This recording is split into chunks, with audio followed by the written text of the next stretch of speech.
This video is not financial advice. I'm not a financial planner. I'm an entertainer. The one, the only A father up all night. Wow!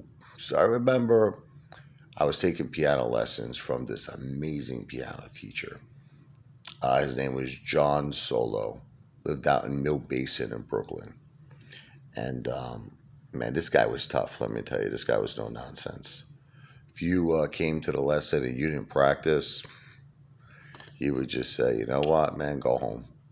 You had to pay him, of course. You had to pay him that $30 an hour. He took the money. He said, thank you. Now get lost. Because he was just the type of a guy. He didn't want his time wasted. I always respected that about him. So I made sure after that I would come prepared. I would practice. So it got to the point where I became one of his favorite students, if not the top favorite student. And he started really teaching me. It's kind of like out of that movie, like Kickboxer with Van Damme. He started teaching me all of his secrets and all of his really stuff he wouldn't teach other students. How to really harmonize and voicings. You may not know what that means. Just very technical stuff with music, improvisation, and I started getting really good. And just when I was really at a point where I was kind of getting to his level, as a piano player, and he was so proud of me. We really were close. He was like family. He really was. The most horrible thing happened. He had epilepsy. And what happened was one day he had an attack, and as he was shaking out of control, he slipped and he fell and he banged his head on the piano, and he instantly died. I never forget this. I called up, his wife, because when I got to his house, he was normally at the piano. He normally let me in. Nobody was home. And I actually had the wife's, her number. And she was crying to me, Richard, crying. He passed away. I was in shock. I was like, he passed away. I was like, what happened? She told me, he had the epilepsy, he had the attack, he fell, he hit the piano. It's crazy because music was his whole life, and I found it to be very, very odd in a way. How the way he died was he hit his head on the piano. I mean, he just called me crazy, but I don't know, it just seemed odd. He could have hit his head anywhere, Why the piano? Now you might be like, why are you telling me this? Because it was very important to him that I continued with my music. It was very important. And she started giving me all of his private books and, all of his notes. And in his honor, I kept practicing. And I just kept it going. And you might say again, what does this have to do with anything? The point is that he gave his whole life to music, and he died. He died just doing what he wanted, living the way he wanted. Just his music was his whole life.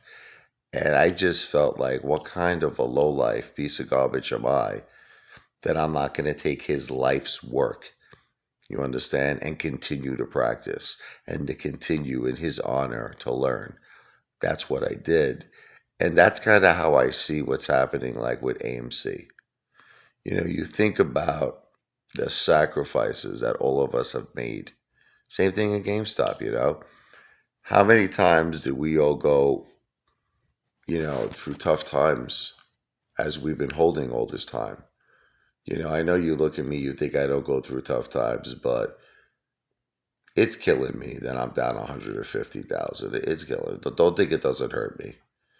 I mean, yes, I continue to live good because, I was smart enough to see what the decision I made when I first went into AMC was to just have certain money for certain things. I allocated money, so when I had money, let's say whatever I started with 100,000, that was allocated for living expenses for cash.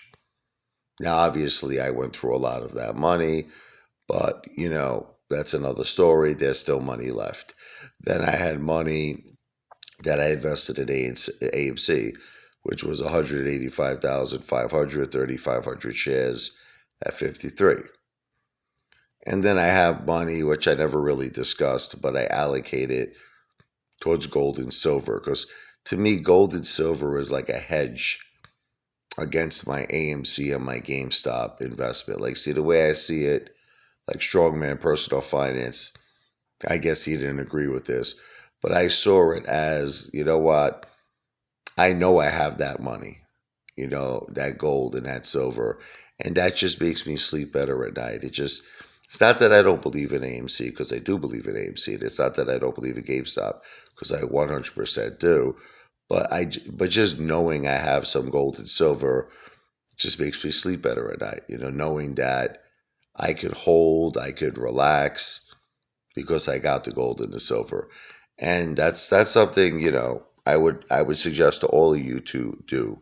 You could start off small. You could buy silver bars, for a couple of $100. I think silver's around 25 an ounce. So you got to pay a little premium to get it, whatever you call it, 280, 300. But you start off small. And it's just a good thing to have because, silver and gold is something that will continue, to be a store of value. Bitcoin is getting there. Bitcoin is becoming a digital store of value. But, I still think there's nothing like gold and silver. That's it. To me, gold and silver is the ultimate store of value. And it's just something that's good to have as a hedge against any investment. But anyway, long story short is that the way that I said to my teacher's wife that I will not stop practicing, I will not stop getting to be the best piano player I possibly can in his honor. It's the way I'm saying to my AMC Ape family and my GameStop family, I'm going to try to be the best ape father I could be. I'm going to just keep trying to motivate you all the time. I'm going to try to reach heights where people start to recognize me, know who I am, maybe get a name for myself, become a little famous and use that if I ever can get to that level to benefit all of us, to be the voice against corruption. So the promise I made to my piano teacher's wife is the promise I'm making to you. The ape father will never give up. I'm not going to stop, not only until the shorts are covered, but until we make a difference in this world. I want a fair Wall Street. I want a fair world. I want the retail investor to not only have his day in the sun, but to just move forward and have a fair Wall Street. This has to come to an end. Gary Gensler cannot do this anymore. And I'm going to make sure that my voice is heard because he has to stop what he's doing. He has to do his job.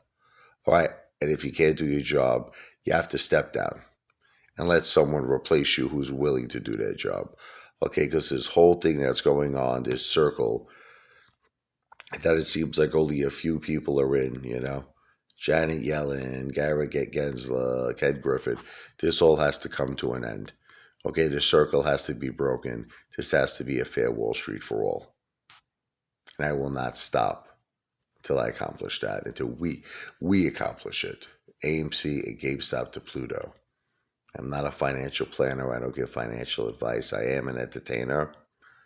But at the same time, I'm someone who has a lot of conviction, a lot of desire to win, and a lot of determination to accomplish my goals.